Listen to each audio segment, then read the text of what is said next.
Sir ನೀವೊಂದು ವಿಚಾರ ಹೇಳಬೇಕು ಫಸ್ಟು ನಮ್ಮ ಎಪಿಸೋಡ್ ಮೊದಲು ಒಂದೆರಡು ಮಾತಾಡ್ಬಿಡ್ತೀನಿ ನಾನು ಅಂತ ತಿಳಿಸ್ಬಿಡಿ. ಈ ಎಪಿಸೋಡ್ನ ನಾನು ಆನ್ ಮಾಡೋಕ್ಕಿಂತ ಮುಂಚೆ ಇದು ಯಾವ ಜಾಗ, ಎಲ್ಲಿದು, ಎಲ್ಲಿ ಬರುತ್ತೆ, ಇಷ್ಟು ಪವರ್ ಇದೆಯಾ, ಇದೆಲ್ಲ ನಿಗೂಢವಾದಂಥದ್ದು. ಆ ಜಾಗದ ಹೆಸರು ಹೇಳೋಕ್ಕೂ ನನಗೆ ಮೈಯೆಲ್ಲ ಜುಮ್ ಅನ್ನುತ್ತೆ. ಅಲ್ಲಿ ಘಟನೆ ನಡೆದಿದ್ದು ನನ್ನ ಇಷ್ಟು ವರ್ಷ ಈ ವಿದ್ಯೆಗಳು ಕಲಿತ ಮೇಲೆ 14 ವರ್ಷದಲ್ಲಿ ನನ್ನ ಮೈ ನಡಗಿದ್ದು ಜಾಗ ಅದು. ನಿಜವಾಗಲೂ ದೈವ ಅನ್ನೋದು ಇದೆ. ಅದು ಎಲ್ಲಿ ಕಾಣಿಸ್ಕೊಳ್ತಿದೆ, ಯಾರಿಗೆ ಕಾಣಿಸ್ಕೊಳ್ತಿದೆ, ಯಾವ ಜಾಗದಲ್ಲಿ ಇರ್ತಿದೆ ಅನ್ನೋದು ಯಾರಿಗೂ ಗೊತ್ತಿಲ್ಲ. ನಾವೆಷ್ಟು ನಂಬಿಕೆಯಿಂದ ನೋಡ್ತೀವಿ ಅಷ್ಟು ನಮಗೆ ಒಳ್ಳೆಯದು. ಆದರೆ ಅದು ಮುಂದೆ ಹೇಳ್ತಾ ಹೋಗ್ತೀನಿ. ಇದು ಎಲ್ಲಿಗೂ ಸಂಬಂಧಪಟ್ಟಿದ್ದೆಲ್ಲ. ನಾನು ಕಣ್ಣಿಂದ ನೋಡಿದಂಥ ಜಾಗ ಅದು. ಇಷ್ಟು ಪವರ್ಫುಲ್ಲಾಗಿ ಇದೆಯಾ ಪ್ರಪಂಚದ ಮೇಲೆ ಅಂತ ನನಗನ್ನಿಸಿದೆ. ಅದನ್ನು ಇವತ್ತು ಈ ಎಪಿಸೋಡಲ್ಲಿ ಹೇಳ್ತಾ ಹೋಗ್ತೀನಿ. ತಾವು ದಯವಿಟ್ಟು ಯಾರು ಮಿಸ್ ಮಾಡದೆ ಎಪಿಸೋಡ್ ನೋಡಿ. ಸೂಪರ್. ಈ ಒಂದು ಅನುಭವ ನೀವು ಸುಮಾರು ಇಷ್ಟು ವರ್ಷಗಳದ್ದು ಒಂದು ಸಾಕಷ್ಟು ಕೇಸುಗಳು, ಸಾವಿರಾರು ಕೇಸುಗಳು ನೀವು ಹ್ಯಾಂಡಲ್ ಮಾಡಿದ್ದೀರಾ. ಸಾಕಷ್ಟು ಪರಿಹಾರಗಳು ಕೊಟ್ಟು ಸಕ್ಸಸ್ ಆಗಿ ಸಾಕಷ್ಟು ಕುಟುಂಬಗಳು ಇವತ್ತು ನೆಮ್ಮದಿಯಿಂದ ಇದ್ದಾರೆ. ಸೊ ನಿಮ್ಮ ಹೆಸರನ್ನ ಅವರು ಜ್ಞಾಪಿಸ್ಕೊತಾರೆ. ಸೊ ನಿಮಗೇನೆ ಇದೊಂದು ಭಯ ಹುಟ್ಟಿಸಿತ್ತು ಅಂದರೆ ಇದೊಂದು ರೀತಿ ಯಾವ ಥರದ್ದು ಕೇಸು ಅನ್ನೋದೇ ಒಂದು ಕುತೂಹಲ ನಮಗೂ ಐತೆ. ಕಂಪ್ಲೀಟ್ ಬಂದುಬಿಡಿ, ಯಾವ ಥರದ್ದು ಈ ಕೇಸು, ಏನಾಯಿತು ಸರ್? ಇದು ನಿಮ್ಮ ಯೂಟ್ಯೂಬ್ ಬಂದು all over Karnataka, Bombay, Maharashtra, Dubai, Malaysia ಎಲ್ಲ ಕಡೆಯಿಂದನೂ ನನಗೆ ಕ್ಲೈಂಟು ಬರ್ತಾ ಇದ್ದಾರೆ, ಬಂದಿದ್ದಾರೆ. ಇವತ್ತು ಕೂಡ ದುಬೈದೊಂದು ಕೇಸ್ನ ಅಟೆಂಡ್ ಮಾಡ್ತಾಯಿದ್ದೀನಿ. ಅದರಲ್ಲಿ ಇದೊಂದು ಎಪಿಸೋಡು ಯಾರೋ ನೋಡಿ ನನಗೆ ಇಲ್ಲಿಂದ ಬೆಂಗಳೂರಿಂದ ಕರೆಕ್ಟಾಗಿ ಒಂದು 800 ಕಿಲೋಮೀಟ್ರ್ ದೂರದಿಂದ ಒಂದು ಫೋನ್ ಬಂತು. ನಿಮ್ಮ ಎಪಿಸೋಡ್ ನೋಡಿದ್ದೀನಿ. ನಾವು ಒಂದು 25 ವರ್ಷದಿಂದ ಒಂದು ಕಷ್ಟ ಅನುಭವಿಸ್ತಾ ಇದ್ದೀವಿ, ನಮ್ಮ ತುಂಬ ತೊಂದರೆಯಲ್ಲಿದ್ದೀವಿ. ನಿಮ್ಮ ಎಪಿಸೋಡಲ್ಲಿ ನೋಡಿದಾಗ ನಿಮ್ಮ ಕೈಲಾಗುತ್ತೆ ಇದು ಅಂತ ಅಂದ್ಬಿಟ್ಟು ಒಬ್ಬ ಪುರೋಹಿತರು, ಒಂದು ದೇವಸ್ಥಾನದ ಅರ್ಚಕರು ಅಂತ ನಾನು ತಿಳ್ಕೊತೀನಿ. ಓಕೆ, ಅವರ ಪೂರ್ಣ ನಾವು ವಿಮರ್ಶೆ ಮಾಡೋದು ಬೇಡ. ಸರಿ. ಸೊ ಅವ್ರಿಗೆ ಫೋನ್ ಬಂತು, ಆಯಿತು ಅಂತಂದೆ. ನನ್ನನ್ನು ಕರೆಸ್ಕೊಳ್ಳೋಕ್ಕೆ ಅವ್ರು ಏನು ಖರ್ಚು ಮಾಡಬೇಕು ನನ್ನ ಕರೆಸ್ಕೊಂಡ್ರು ಫಸ್ಟ್ ಟೈಮ್. ನಾನು ಏನೋ ಒಂದು ಅಮೌಂಟ್ ಕೇಳಿದೆ, ಎಸ್ ಅಂದರು. ಆಯಿತು ಅಂತಂದೆ, ಒಪ್ಕೊಂಡೆ, ಮಾಡಿಕೊಡ್ತೀನಿ ಅಂತ ಹೇಳಿದೆ. ಅದಕ್ಕಿಂತ ಮುಂಚೆ ಆ ಜಾಗ ಬಂದು ಒಂದು ಸ್ಮಶಾನದ ಜಾಗ. ಅವರಿರೋದೇ ಸ್ಮಶಾನದ ಜಾಗ. ಎಷ್ಟು 30-40 ವರ್ಷದ ಹಿಂದೆ ಆ ಜಾಗ ಬಂದು ಪೂರ್ಣ ಪ್ರಮಾಣದಲ್ಲಿ ಒಂದು ಸ್ಮಶಾನ ಜಾಗ. ಆ ಜಾಗದಲ್ಲಿ ನಾವು ಸರ್ವೇ ಸಾಮಾನ್ಯವಾಗಿ ನಾವು ತಿಳ್ಕೊಳ್ತಕ್ಕಂಥದ್ದು ಒಳ್ಳೆ ಕೆಲಸ ನಡೆಯಲ್ಲ, ಮನೆ ಕಟ್ಟಲ್ಲ, ಒಂದು ಒಳ್ಳೊಳ್ಳೆ ಇದು ಕಾರ್ಯಗಳು ನಡೆಯಲ್ಲ, ಅಲ್ಲಿ ಒಳ್ಳೆ ಮಾತು ಆಡಲ್ಲ. ಅಲ್ಲಿ ಸ್ಮಶಾನದಲ್ಲಿ ವಾಸ ಮಾಡ್ತಕ್ಕಂಥವ್ರು ಯಾರು? ಆತ್ಮಗಳು ಅಂತ ನಮ್ಮ ಲೆಕ್ಕಾಚಾರದಲ್ಲಿ ನಾವು ತಿಳ್ಕೊಂಡಿರ್ತೀವಿ. ಒಂದು ನೆಗೆಟಿವ್.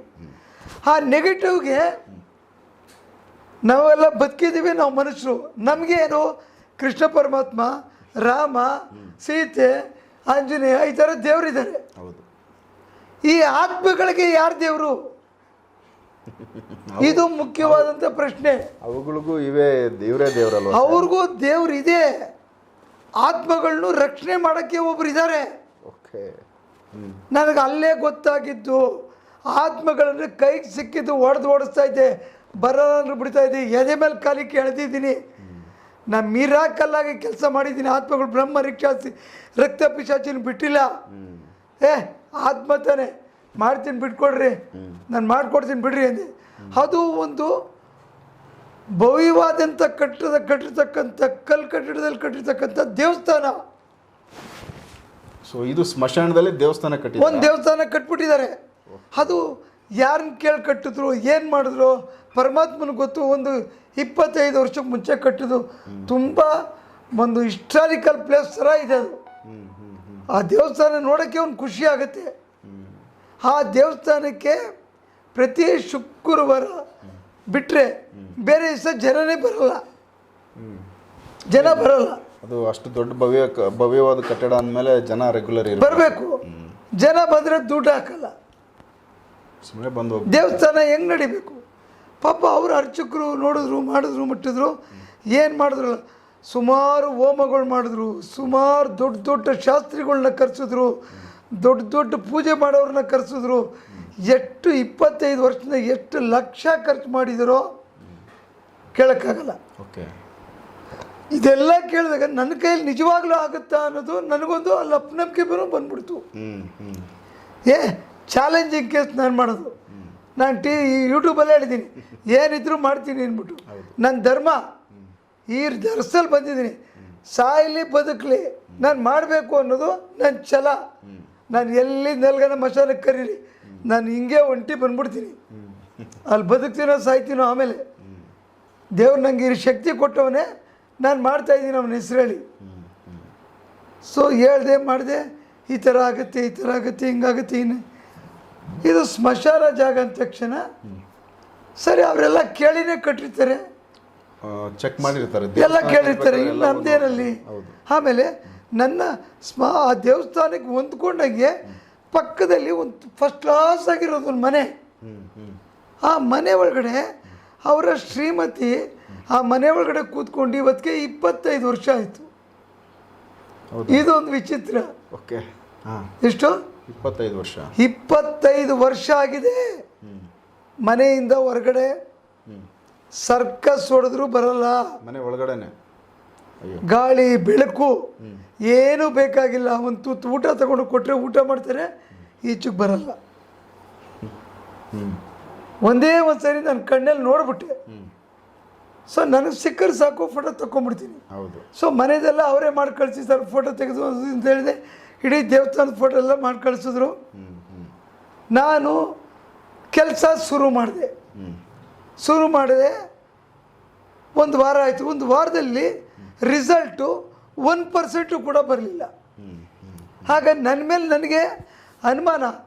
ಇದುವರೆಗೂ 18,000 ಕೇಸ್ ತೆಗೆದಿದ್ದೀನಿ. 18,000ದಲ್ಲಿ ಈ ಥರ ರಿಸಲ್ಟ್ ಯಾವುದೂ ಫೇಲ್ಯೂರ್ ಆಗಿಲ್ಲ. ಇದು ಫೇಲ್ಯೂರ್ ಆಯಿತು. ಮತ್ತೆ ಫೇಲ್ಯೂರ್ ನಾನು ಹೇಳ್ಕೋತಾ ಇದ್ದೀನಲ್ಲ, ಫೇಲ್ಯೂರ್ ಯಾಕೆ ಫೇಲ್ಯೂರ್ ಆಯಿತು ಸರ್? ಸರ್ ಹೇಳ್ತೀನಿ, ಇದು ಉತ್ತರ ಮುಂದೆ ಐತೆ. ಫೇಲ್ಯೂರ್ ಆಯಿತು. ಫೇಲ್ಯೂರ್ ಆಯ್ತಲ್ಲ ಅಂತ ಅಂದ್ಬಿಟ್ಟು ಏನು ಮಾಡಿದೆ, ಮತ್ತೆ ಸೆಕೆಂಡ್ ಟೈಮ್ ಮತ್ತೆ ಹೋದೆ. ಅವ್ರದ್ದು ಇದು ಹಾಕಿಸ್ಕೊಳ್ಳ ದುಡ್ಡು ನಾನೇ ಖರ್ಚು ಮಾಡ್ಕೊಂಡು ಹೋದೆ ಫ್ಲೈಟಲ್ಲಿ ಆ ಜಾಗಕ್ಕೆ. ಅವ್ರು ಬಂದು ಕಾರಲ್ಲಿ ಪಿಕಪ್ ಮಾಡಿದ್ರು. ಸ್ಪಾಟ್ಗೆ ಹೋದೆ, ಉಳ್ಕೊಂಡೆ. ಆವತ್ತು ಏನೇನು ನೋಡಬೇಕು, ಯಾಕೆ ಹಿಂಗೆ ಆಗ್ತಾಯಿದೆ ಕೂತ್ಕೊಂಡು 1.5 ಗಂಟೆ ಚರ್ಚೆ ಮಾಡಿದೆ. ಆವತ್ತು ನೈಟು ಉಳ್ಕೊಂಡೆ ಅಲ್ಲಿ. ಉಳ್ಕೊಂಡು ಮತ್ತೆ ಮಾರನೇ ದಿವಸ ಬೆಳಗ್ಗೆ ಮಾಮೂಲಿ ಒಂದು 6 ಗಂಟೆ 7 ಗಂಟೆ ಫ್ಲೈಟ್ಗೆ ನಾನು ಬಂದ್ಬಿಟ್ಟೆ. ಸೊ ಬಂದೆ, ತಿರ್ಗಾ ಮತ್ತೆ ಸ್ಟಾರ್ಟ್ ಮಾಡಿದೆ. ಸರ್ 2ನೇ ಸರಿ ಆದಮೇಲೆ ಸರ್ ನಾನು ಒಳ್ಳೇದು ಮಾಡ್ತಾಯಿದ್ದೀನಿ, ಕೆಟ್ಟ ಶಕ್ತಿಗಳನ್ನ ತೆಗಿತಾ ಇದ್ದೀನಿ. ಎಷ್ಟು ಜನಕ್ಕೆ ನಂಬಿಕೆ ಇದೆಯೋ, ಸುಳ್ಳು ಅಂತಾರೋ ಇನ್ನೊಂದು ಮಾಡ್ತಾರೋ ಅದೆಲ್ಲ ಅವರು ಬಿಟ್ಟಿದೆ. ತೆಗಿತಾ ಇದ್ದೀನಿ.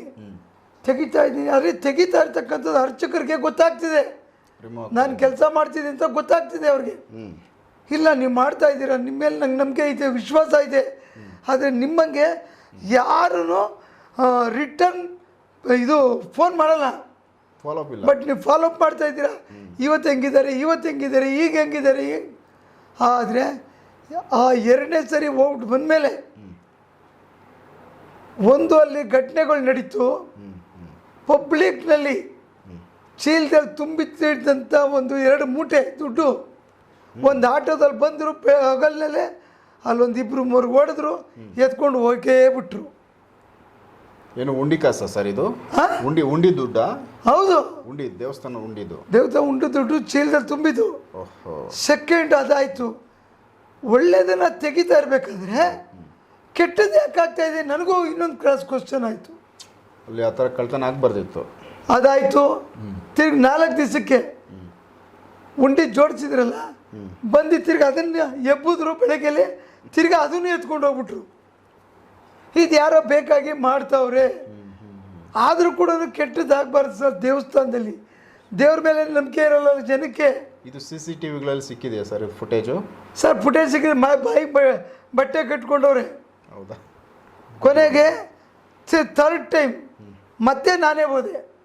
ಮೂರನೇ ಸರಿ ಇದು? ಮೂರನೇ ಸರಿ. ಅಂದರೆ ಮೂರನೇ ಸರಿ ನಾನು ಹೋಗೋಕ್ಕೆ ಚಾನ್ಸ್ ಇಲ್ಲ. ಇದು ಈ ಎಪಿಸೋಡಲ್ಲಿ ಈ ಭಾಗನ ಕ್ಲೀನಾಗಿ ಕೇಳಿಸ್ಕೊಳ್ಳಿ.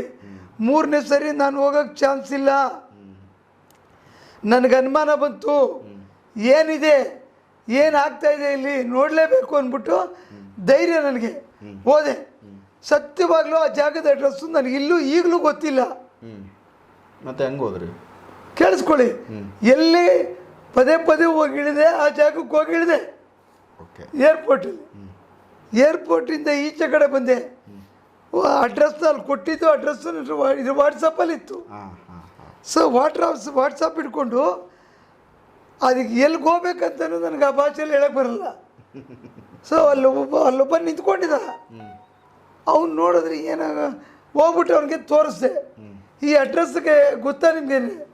ಅವನೇನಿದ್ದ, ನನಗೆ ಗೊತ್ತಿದೆ, ನಾನು ನಿಮ್ಗೆ ಕರ್ಕೊಂಡೋಗ್ತೀನಿ ಅಲ್ಲಿಗೆ ಇಂದ. ಅವನೇ ಹೇಳ್ದ? ಹೇಳ್ದ.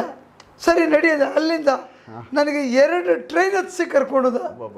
ನಾನು ಕ್ಯಾಬಲ್ಲಿ ಹೋದರೆ ಹೆಚ್ಚು ಕಮ್ಮಿ 3 ಅವರ್ ಬೇಕು. 2 ಟ್ರೈನಿಗೆ ಕರ್ಕೊಂಡೋದ. ನೋಡಪ್ಪ, ನಂಗೆ ಹೊಟ್ಟೆ ಹಸಿ ತಡಿಯೋಕ್ಕಾಗಲ್ಲ, ಬಾಯಿಲಿಂದ ಕರ್ಕೊಂಡು ಅವನು ಕರ್ಕೊಂಡೋಗಿ ಒಂದು ಕಡೆ ಟಿಫನ್ ತಿಂದು ಆಮೇಲೆ ಟೀ ಕುಡಿದು ಕ್ಲೀನಾಗಿ ಕರ್ಕೊಂಡೋಗಿ ದೇವಸ್ಥಾನದ ಮುಂದೆ ಬಿಟ್ಟ. ಅವನಿಗೊಂದು 200 ರೂಪಾಯಿ ನನ್ನ ಜೋಬಲ್ಲಿ ಇಕ್ಕಿದೆ. ಅವನು ಅದೇ ಏರಿಯಾದವನಂತೆ. ಅಂದರೆ ಆ ಜಾಗದಲ್ಲಿ, ಆ ಜಾಗ ಯಾರ್ದು? ಸ್ಮಶಾನ ಕಾಳಿದು ಆ ಜಾಗ.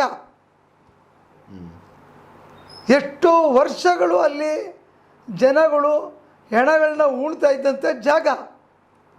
ಅಲ್ಲಿ ಯಾವುದೋ ಕಾಲದಲ್ಲಿ ಒಬ್ಬರು ಚೀಪಾಗಿ ಒಂದು ಮೂಲೆ ಜಾಗನ ಮಾರ್ಬಿಟ್ರು, ಕಡಿಮೆ ರೇಟ್ಗೆ ಅದನ್ನು ತೊಗೊಂಬಿಟ್ರು. ಇವರು ಅಲ್ಲಿ ಬೇರೆ ದೇವ್ರದ್ದೊಂದು ಪ್ರತಿಷ್ಠಾಪನೆ ಮಾಡಿಬಿಟ್ರು. ಆಕೆ ಜಾಗದಲ್ಲಿ ಬೇರೆ ದೇವ್ರನ್ನ ನೀವು ಕುಂಡ್ರಿಸಿದಾಗ ಆ ಎಮ್ಮರಿಗೆ ಜಾಗ ಎಲ್ಲಿದೆ? ಇಲ್ಲ, ಅವ್ರನ್ನ ಓಡಿಸ್ಬೇಕಲ್ಲ. ಈ ಅಮ್ಮದ ಜಾಗ ಸ್ವಂತ ಜಾಗ ಅಂದರೆ ಮೊದಲಿಂದ ಇದ್ದಿದ್ದ ಆ ಎಮ್ಮನ ಓಡಿಸ್ಬೇಕು. ಹೌದು. ಅದಕ್ಕೆ ಆ ಎಮ್ಮನ್ ನೋಡಕ್ಕೆ ಬಂದವರು ಒಬ್ಬರು 1 ರೂಪಾಯಿ ಹಾಕಲ್ಲ. ಓಕೆ. ದೇವ್ರಿಗೆ ಹೆಂಗ್ ದುಶ್ಮನ್ ಅನ್ನೋದು ಇಲ್ಲಿ ತೋರಿಸ್ತಾ ಇದೀವಿ. ಅಂದರೆ ದೇವಸ್ಥಾನ ಕಟ್ಟಿದ್ದಾರೆ, ಭವ್ಯವಾದ ದೇವಸ್ಥಾನ, ಬಟ್ ಅಲ್ಲಿ ಬೇರೆ ತುಂಬ ಪವರ್ಫುಲ್ಲು. ಆಮೇಲೆ ಕೊನೆಗೆ ಸ್ಮಶಾನ ಕಾಳಿ ಅನ್ನೋದು ಆ ಅರ್ಚಕರ ಮೇಲೆ ಬರ್ತಿದೆ ಮೇಲೆ. ಓಕೆ. ಇದೇನು ಮಾಡ್ತು? ಇದು ಮುಖ್ಯ ಉದ್ದೇಶ. ಅವತ್ತು ಬರೋ ದಿವಸನೇ ನನ್ನನ್ನು ಅಲ್ಲಿ ಕರೆಸ್ಕೋತು. ನೀವು ಹೋಗಿದ್ದೀರ ಅಲ್ಲಿ?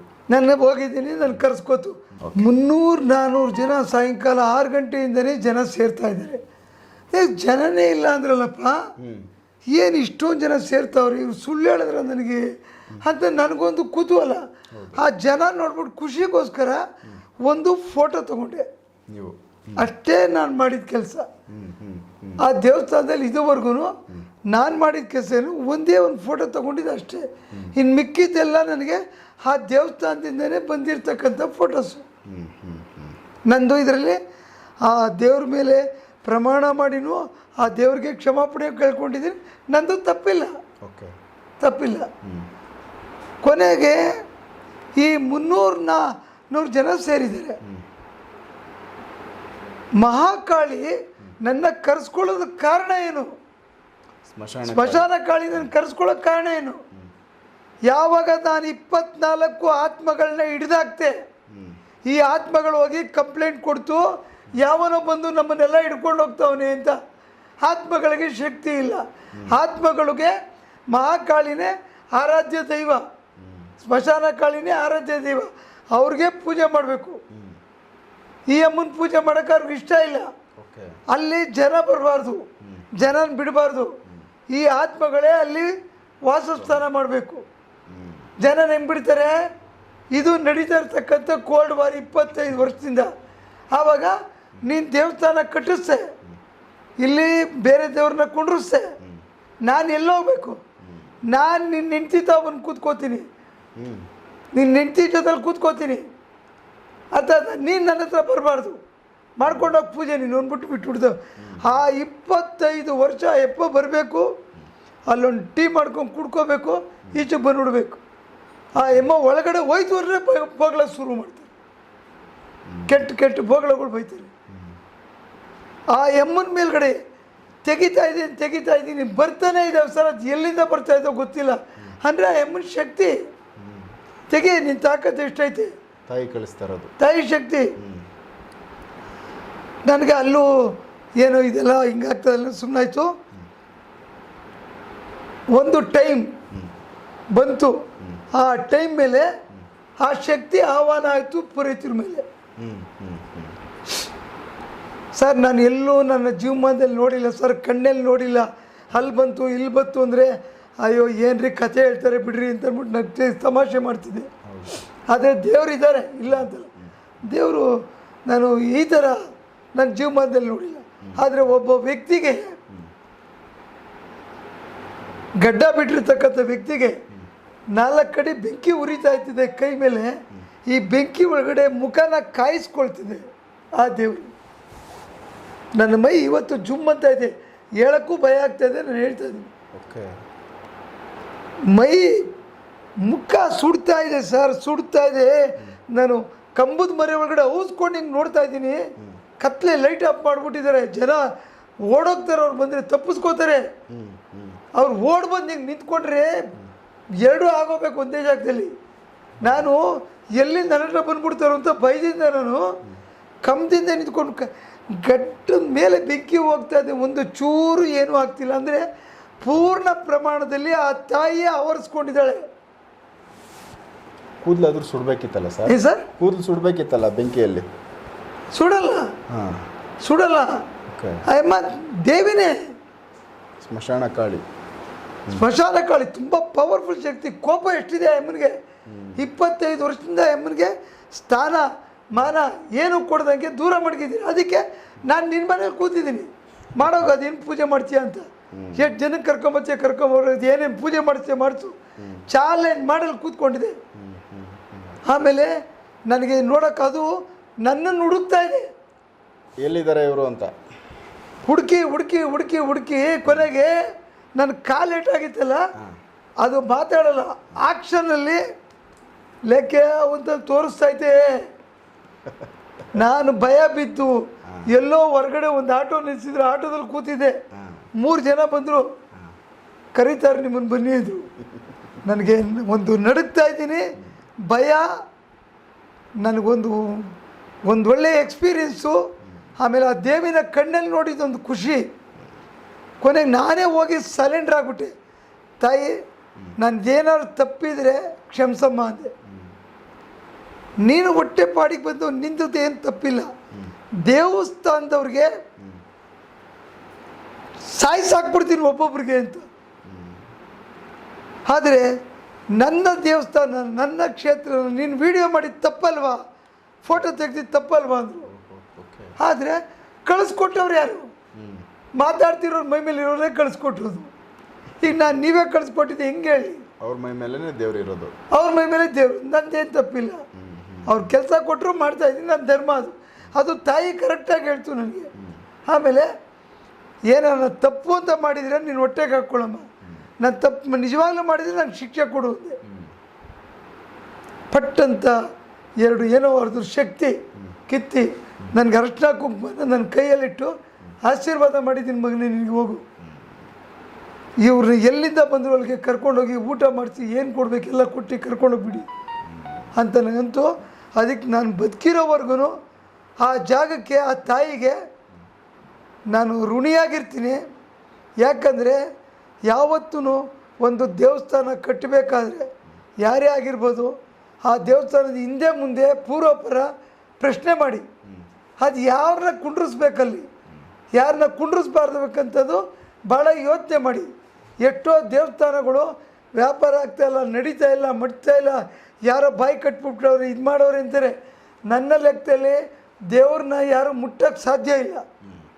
ದೇವ್ರಿಗೆ ಬಾಯಿ ಕಟ್ಟಿ ಪೂಜೆ ಮಾಡಿಸ್ತೀನಿ, ಬಂಧನ ಮಾಡ್ತೀನಿ ಅಂದರೆ ಅದು ನನ್ನ ಲೆಕ್ಕದಲ್ಲಿ 0, ಅವನು ಉಳಿಯಲ್ಲ. ದೇವ್ರಿಗೆ ಬಾಯಿ ಕಟ್ಟಿ ಕೆಟ್ಟದ್ದು ಮಾಡ್ತೀನಿ ಅಂದರೆ ಅವ್ನು ಬದುಕೋಕ್ಕೆ ಚಾನ್ಸ್ ಇಲ್ಲ. ದೇವ್ರನ್ನ ಮುಟ್ಟಕ್ಕೂ ಅವನ ಕೈಲಿ ಆಗಲ್ಲ, ನನ್ನ ಒಂದು ತಿಳಿದಿರೋ ಪ್ರಕಾರ. ಅಲ್ಲಿ ಕೆಟ್ಟ ಶಕ್ತಿಗಳು ಏನಾದ್ರೂ ಜಾಸ್ತಿ ಆವರಣ ಆಗಿದ್ರೆ ಆ ದೇವಸ್ಥಾನನ ಸ್ಕ್ರಾಪ್ ಮಾಡುತ್ತೆ. ಸೊ ಈಗ ಇದು ಫೈನಲ್ಲು ದೇವಸ್ಥಾನ ಕಟ್ಟಿತ್ತು, ಆ ಸ್ಮಶಾನದೇ ಇದ್ದಿದ್ದು ಅದು ಮೊದಲು ಇದ್ದಿದ್ದರಿಂದ ಅಲ್ಲಿ ಸ್ಮಶಾನ ಕಾಳಿ ವಾಸ ಇದ್ದಿದ್ದರಿಂದ ಹೌದು, ಈಗಲೂ ಆ ದೇವಸ್ಥಾನ ಬಂದು ಈಗ ಫೈನಲ್ಲು ಏನಂತ ಸರ್ ಲೆಕ್ಕ ಈಗ? ಅದಕ್ಕೆ ನಾನು ಅವ್ರಿಗೆ ಇಲ್ಲ ಬೇಕಾದ್ರೆ ತೋರಿಸ್ತೀನಿ ನಾನು ನಿಮಗೆ.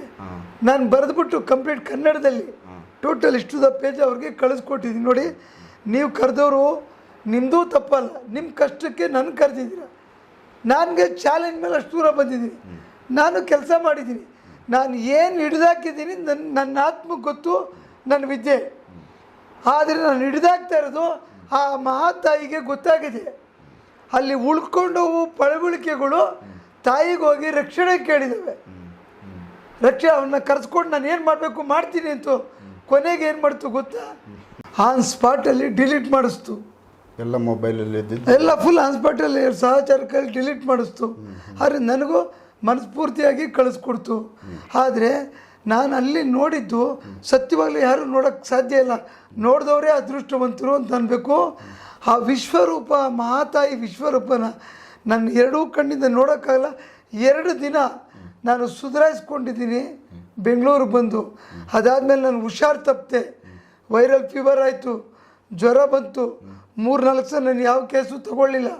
ನಂದು ಏನಾದ್ರು ತಪ್ಪು ಮಾಡಿದರೆ ಕ್ಷಮಿಸಮ್ಮ ಅಂತ ಅಂದ್ಬಿಟ್ಟು ಇಲ್ಲಿಂದನೂ ಕೇಳ್ಕೊಂಡಿದ್ದೀನಿ.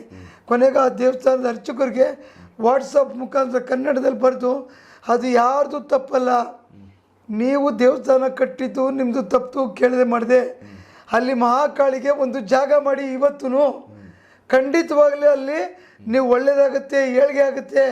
ಆ ಎಮ್ಮಂದಿಗೆ ಒಂದು ನೆಲೆ ಕೊಡಿ, ಇನ್ನೂ ಜಾಗ ಇದೆ ಅಲ್ಲಿ. ಆ ಎಮ್ಮನ್ನ ಒಂದು ಪ್ರತಿಷ್ಠಾಪನೆ ಮಾಡಿ, ಆ ಎಮ್ಮನ ಕೋಪ ಇದೆ, ಆ ಎಮ್ಮನ್ನ ಇಲ್ಲಿ ನಿಲ್ಲಿಸಿದ್ರೆ ಅವರ ಹೆಂಡತಿ ಮೇಲೆ ಇರ್ತಕ್ಕಂಥದ್ದು, ಅವರ ಮನೇಲಿ ಕೂತಿರ್ತಕ್ಕಂಥದ್ದು ಬಿಡುಗಡೆ ಆಗೋಗುತ್ತೆ. ಇನ್ನು ಯಾವುದೇ ಸ್ವಾಮೀಜಿಗಳನ್ನ ಕರ್ಕೊಂಡೋಗಿ ಪೂಜೆ ಮಾಡೋದು, ಹೋಮ ಮಾಡೋದು ವೇಸ್ಟ್ ನನ್ನ ಲೆಕ್ಕಕ್ಕೆ.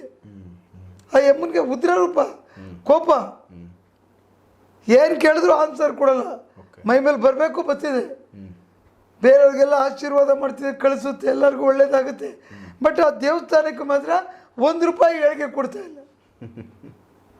ಬೇಡ, ನನ್ನ ಸ್ಥಾನ ಕಿತ್ಕೊಂಡಿದ್ದೀರ, ನನಗಿಲ್ದಾರ ಪೂಜೆ, ನನಗಿಲ್ದಾರ ಪುರಸ್ಕಾರ ನಿನಗೆ ಬೇಕು ನನ್ನ ಜಾಗದಲ್ಲಿ. ಸೊ ಈ ಥರ ಅದ್ರ ಕ್ವಶನ್ ನಾನು ಹೇಳ್ಬೇಕಂದ್ರೆ ನನಗೆ ಅಷ್ಟು ಆ ಎಮ್ಮಂದು ಮನವರಿಕೆ ಆಗಿದೆ. ನೋಡಿ, ಈಗ ಹೇಳ್ತಾ ಇದ್ದೀನಿ, ಈಗ ಮೈಯೆಲ್ಲ ಒಂಥರ ಜುಮ್ ಅಂತ ಇದೆ, ನನಗೆ ಪವರ್ ಆಗಿದೆ ತಾಯಿ, ಪವರ್ ಆ ಎಮ್ಮಂದು ಹಂಗಿದೆ ಸರ್ ನಿಜವಾಗ್ಲೂ. ಯಾಕಂದರೆ ನನಗದೊಂದು ಇಷ್ಟು ವರ್ಷದಲ್ಲಿ ಇದೊಂದು ಅನುಭವ. ಅಂದರೆ ನನಗೇನಾರಾಗಲಿ, ಬಟ್ ಆ ಎಮ್ಮನ್ನ ಒಂದು ದರ್ಷ್ಟ ಸರ್. ಬೇರೆ ಎಲ್ಲ ಬಂದರೆ ಮೈ ಮೇಲೆ ಸುಳ್ಳು, ಅದು ಬಂತು ಇದು ಬಂತು ಹೇಳ್ತು ಏನು ಅಂತಂದರೆ ಸರ್, ಈ ಲೆವೆಲ್ಗೆ ಬೆಂಕಿ ಈ ತಲೆಯಿಂದ ಆಚೆ ಕಡೆ ಉರಿತಾ ಐತೆ, ಮುಖ ಹಿಂಗೆ ಇಟ್ಟಿದ್ದಾರೆ. ಮನುಷ್ಯ ಯಾವಾಗ ತಡ್ಕೊಳಕ್ಕಾಗುತ್ತಾ? ಮನುಷ್ಯನ ಕೈಲಾಗಲ್ಲ, ಸಾಧ್ಯ ಇಲ್ಲ ಸರ್. 2.5 ಗಂಟೆ ಆ ವ್ಯಕ್ತಿ ಒಂದು ಕೂದಲಲ್ಲಿ ಎಷ್ಟು ಆಯಾಸ ಆಗದಂಗೆ ಏನು ಓಡ್ತಾರೆ ಅವರು, ಓಡೋಕ್ಕಾಗಲ್ಲ ಸರ್. ನಾನು ಇಲ್ಲಿದ್ದೀನಿ ಅಂತ ತಿಳ್ಕೊಂಡು ಅಲ್ಲಿ ಹುಡುಕ್ತಾ ಇದ್ದೀನಿ. ನಾನು ಯಾವಾಗಲೂ ಬಂದರೆ ಕೂತ್ಕೊಳ್ಳೋದು ಆ ಜಾಗದಲ್ಲಿ ಸೀಟ್ ಮೇಲೆ. ಅಲ್ಲಿ 3 ಸರಿ ಹೋಗಿ ಹುಡುಕಿದ ಕೌಂಟ್ ಮಾಡ್ಕೋತಾ ಇದ್ದೀನಿ ನಾನು. ಅವ್ರು ಅಲ್ಲಿ ಹುಡುಕ್ತಾ ಇದ್ರೆ ನಾನು ಈ ಕಮ್ದಿಂದ ಇರ್ತದೆ. ಅದು ಇಲ್ಲಿ ನೋಡ್ಕೊಂಡು ಸರ್ರಂತ ಓಡಿದ್ರೆ ಜನ ಬಿದ್ದೋಗ್ಬಿಡ್ತಾರೆ. ಕೆಲವು ಜನ ನಾನು ಬಿದ್ದೋಗ್ಬಿಡ್ತೀನಿ, ಓಡೋಕ್ಕಾಗದೆ ಅಂತ ತಿಳ್ಕೊಂಡು ಈ ಥರ ಎಲ್ಲ ಓಡಿದೆ. ಕೊನೆಗೆ ಇದು ಸಿಗಾಕೊಂಬಿಡ್ತೀನಿ ಅಂದ್ಬಿಟ್ಟು ಓಡೋಗಿ ಔಸ್ಕೊಂಬಿಟ್ರು ಬಂದು ಅವ್ರು ಕರ್ಕೊಂಡು ಹೋದ್ರು. ನಾನು ತಪ್ಪೊಪ್ಕೊಳ್ಳೇಬೇಕು. ಅರೆ, ನಾನೇನು ಮೋಸ ಮಾಡಿಲ್ಲ, ದೇವ್ರ ಹತ್ರ ಒಪ್ಕೊಳ್ಳೋಕ್ಕೇನಂತೆ. ನಾನು ಇವತ್ತು 1000 ಜನಕ್ಕೆ ಅಟೆಂಡ್ ಮಾಡಿದ್ದೀನಿ. ಆ ಎಮ್ಮನ ಹೆಸರೇಳೇ ಮಾಡಿದ್ದೀನಿ. ಮೊದಲು ಕೂಡ ಆ ಎಮ್ಮನ್ನ ನಾನು ರಕ್ತ ಕೊಟ್ಟು ಪೂಜೆ ಮಾಡಿದ್ದೀನಿ. ಇವತ್ತು ಬಾಯಿಂದ ಬಂದ್ಬಿಡ್ತು ನನಗೆ. ನಾನು ರಕ್ತ ಕೊಟ್ಟು ಪೂಜೆ ಮಾಡಿದ್ದೀನಿ, ಯಾವತ್ತು ಎಲ್ಲೂ ಹೇಳಿಲ್ಲ. 9 ವಾರ ಪೂಜೆ ಮಾಡೋಕ್ಕೆ 4 ತಿಂಗಳು ಟೈಮ್ ತೊಗೊಂಡಿದ್ದೀನಿ. 3 ಜನ ಸತ್ತರು ನಮ್ಮ ಮನೇಲಿ. ತುಂಬ ಕೇಸ್ ಐತೆ ಇದು. ಅಷ್ಟು ಸುಲಭವಾಗಿ ಆ ಎಮ್ಮ ಶಕ್ತಿ ಕೊಡಲ್ಲ. ನಾನು ಅವ್ರ ಮಗ ಆಗಿದ್ದಕ್ಕೆ ಇವತ್ತು ಆ ಎಪಿಸೋಡ್ ಹೇಳೋಕ್ಕೋಸ್ಕರ ಈ ಬಟ್ಟೆಲಿ ಬಂದಿದ್ದೆ ನಾನು. Complete black. ಸೊ ವೀಕ್ಷಕರೇ, ಇದೊಂದು ಯಾಕಂದರೆ ದೇವಸ್ಥಾನಗಳಿಗೆ ಸಂಬಂಧಪಟ್ಟಂತೆ ಈ ಥರದ್ದು ಎಲ್ಲೂ ಇಲ್ಲ ಅನ್ಕೋತೀನಿ. ಈ ಥರದ್ದು ಹೊಸ ಕೇಸ್ ನಾವು ನಮ್ಮ ವಿಡಿಯೋಗಳಲ್ಲಿ ಮಾಡ್ತಾ ಇರೋದು.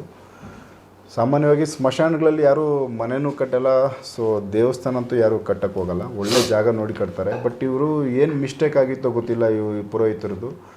ಆ ಜಾಗದಲ್ಲಿ ಗೊತ್ತಿಲ್ಲದೆ ಕಟ್ಟಿದ್ರೋ ಇಲ್ಲ ಗೊತ್ತಿದ್ದು ಕಟ್ಟಿದ್ರೋ ಗೊತ್ತಿಲ್ಲ, ಬಟ್ ಅಲ್ಲಿದ್ದಿದ್ದು ತಾಯಿ ಸ್ಮಶಾನ ಕಾಳಿ, ಮತ್ತು ಅಲ್ಲಿ ದೇವಸ್ಥಾನ ಕಟ್ಟಿ ಬೇರೆ ಒಂದು ದೇವ್ರನ್ನಲ್ಲಿ ಪೂಜೆ ಮಾಡಬೇಕಾದಾಗ ಸೊ ದುಡ್ಡು ಅವ್ರಿಗೆ ಸಿಗದೇ ಇರೋ ಥರ ಕಂಟ್ರೋಲ್ ಮಾಡಿದ್ದಾರೆ. ಸೊ ಸಾಕಷ್ಟು ಜನಗಳಿಂದ ಇದೇನು ತೊಂದರೆ ಅಂತ ಅವ್ರು ಚೆಕ್ ಮಾಡಿದಾಗ ಇವ್ರು ಮಾಡಿದ ತಪ್ಪಿಗೆ ಅವ್ರ ಹೆಂಡತಿಗೂ ತೊಂದರೆ, ಫೈನಲ್ ಅಲ್ಲಿ ಕಟ್ಟಿದಾದ್ಮೇಲೆ ತೊಂದರೆಗಳಾಗೈತೆ.